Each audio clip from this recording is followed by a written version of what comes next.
My name is Juniel Isparis from BSMT2 Y1 Y110. I choose group number 222430, August 2017. Transglobal Maritime Management, Transglobal Maritime Agency, INC Goodwood Ship Management, NT Management Pte Ltd, Michael Staniel,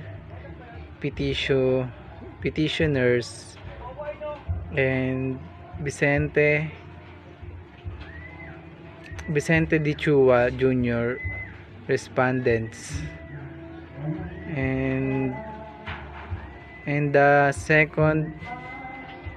second group will brainstorm on how duty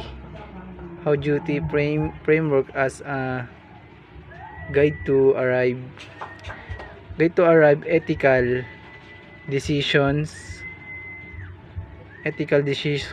making in relation to the assigned case,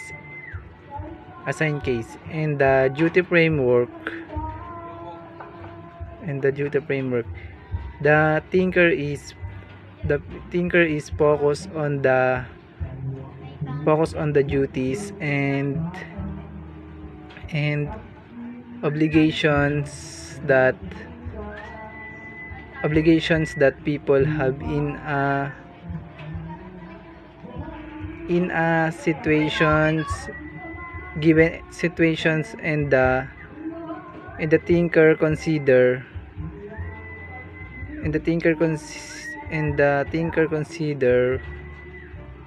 what ethical obligations he or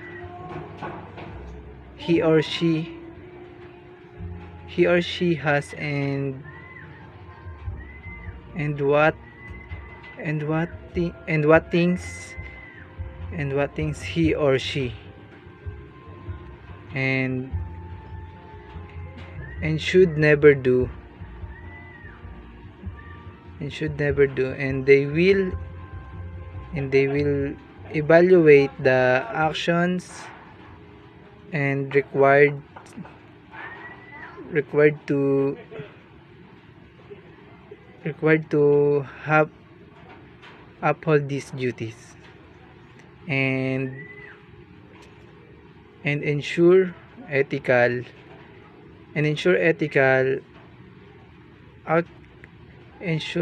outcomes. They will analyze the fundamental duties and relevant to the situations, including obligations to stakeholders and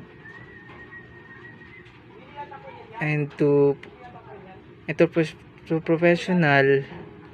professional standards, and the ethical responsibility inherent in the roles involved.